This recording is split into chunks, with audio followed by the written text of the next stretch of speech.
हमारे बच्चों के भविष्य से खिलवाड़ नहीं चलेगा। यह आवाज़ तब गूंज उठी जब नासिक के सैकड़ों पालकों ने अभिनव बाल विकास मंदिर और आदर्श शिशु विहार जैसी शैक्षणिक संस्थाओं की लूट और धमकियों के खिलाफ मोर्चा खोल दिया। 100% अनुदानित स्कूल में फीस वसूली का घोटाला। मराठा विद्या प्रसारक समाज संस्था द्वारा संचालित स्कूलों में सरकारी अनुदान मिलने के बावजूद 7,500 और 5,500 तक की फीस पालकों से अवैध रूप से वसूली जा रही है।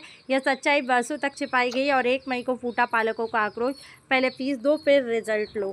सर्व जे पालक आहेत ते सर्व गोर गरीब कष्टकरी कामगार वर्ग आहे। अभिनव बाल विकास मंदिर ही जी 1ली ते 4थी ही जी शाळा आहे ही 100% अनुदानित 100% अनुदानित शाळा आहे। तसेच आदर्श शिशु विहार ही जी नर्सरी ते मोठा गट ही जी शाळा आहे ही शासनाने नॉन ग्रँटेड किंवा विना अनुदानित अशी शाळा आहे। परंतु ह्या संस्थेमध्ये गेल्या अनेक वर्षांपासून खूप मोठ्या प्रमाणावर भ्रष्टाचार सुरू आहे। या भ्रष्टाचाराच्या संदर्भामध्ये पालकांनी गेल्या 2 वर्षांपासून शिक्षण विभागाचे प्रधान सचिव असतील, महाराष्ट्राचे मुख्य सचिव असतील, मुख्यमंत्री असतील, शिक्षण विभागाचे शिक्षण उपसंचालक असतील, शिक्षण आयुक्त असतील, नाशिक जिल्ह्याचे जिल्हाधिकारी महोदय असतील किंवा शिक्षण विभागातले प्रशासन अधिकारी असतील, या सर्वांना गेल्या 2 वर्षापासून शेकडो निवेदनं दिलेली आहेत। परंतु आजपर्यंत पालकांना यांनी कुठलाही न्याय मिळवून दिलेला नाही। म्हणून शेवटी पालकांची हक्काची लढाई आज रस्त्यावर उतरून पालकांना आज लढाई लढावी लागते। 1 मेला शाळेचा रिझल्ट होता, मुलांना गुणपत्रक द्यायची होती।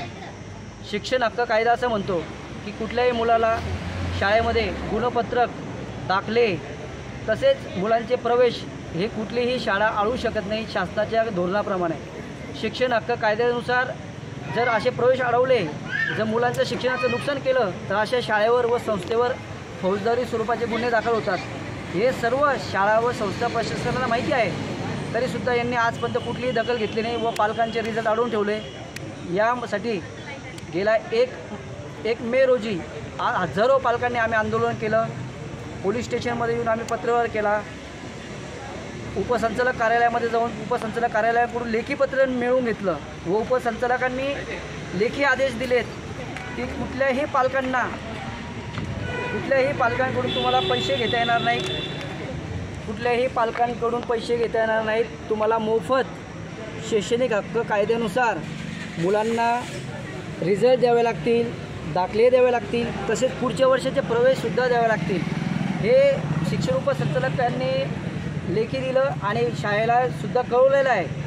आज रोजी आम्ही आमच्या मुलांचे रिझल्ट घेण्यासाठी शाळेमध्ये गेलो होतो, परंतु शाळेने आम्हाला सांगितलं की आम्ही फक्त तुम्हाला रिझल्ट देऊ व पुढच्या वर्षाचे जे प्रवेश आहेत ते प्रवेश द्यायचे की नाही द्यायचे ही आमची संस्था ठरवेल, आमचे संस्था चालक ठरवतील, आमचे संस्थेचे सरचिटणीस नितीन ठाकरे ठरवतील।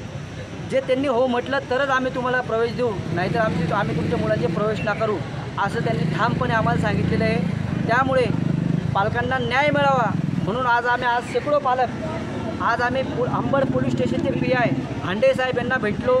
यांना आज आम्ही शेकडो निवेदन आज एकत्र करून दिलेली आहेत आणि यांना आम्ही सांगितलेलं आहे जर पालकांना न्याय मिळणार नसेल, मुलांना जर मोफत शिक्षण मिळणार नसेल तर तुम्ही शिक्षण हक्क कायद्यानुसार व शिक्षण विभागाच्या तरतुदीनुसार तुम्ही आज शिक्षण विभागाचे जे काही मुख्याध्यापिका असतील शाळेचे जे संस्थेचे जे संस्था चालक आहेत त्यांच्या सर्वांवर नियमानुसार फौजदारी स्वरूपाचे गुन्हे दाखल करा व आमच्या मुलांना पुढील वर्षाचे प्रवेश नियमित करा।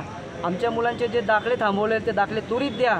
आमच्या मुलांचे जे गुणपत्रक थांबवले त्या सर्व पालकांना गुणपत्रक द्या, शेवटच्या पालकांना गुणपत्रक द्या अशी आमची आज निव्वळ मागणी होती। आणि त्या मागणीसाठी शाळेच्या मुख्याध्यापकांना आम्ही निवेदन द्यायचा प्रयत्न केला, परंतु त्यांनी आमचे निवेदन घेण्यापासून नकार दिला। त्यांनी आम्हाला सांगितलं की आम्ही कोणाकडून तुमचे निवेदन स्वीकारणार नाही, तुम्हाला निवेदन द्यायचं असेल तर आमच्या संस्था चालकांना जाऊन निवेदन द्या। म्हणून आम्ही त्या निवेदनाच्या प्रती आज जे काय अंबड पोलीस स्टेशनचे PI आहेत राकेश हांडे साहेब, आम्ही त्यांना सर्वांना दिलेलं आहे व त्यांना सर्व पालकांच्या वतीने विनंती केलेली आहे की तुम्ही जर आम्हाला आमचे न्याय मिळणार नसेल, आमचा हक्क मिळणार नसेल तर तुम्ही त्यांच्या संस्थेवर व शाळेत फौजदारी स्वरूपाचे गुन्हे दाखल करा व आम्हाला न्याय द्या। पालक एकजुटीचा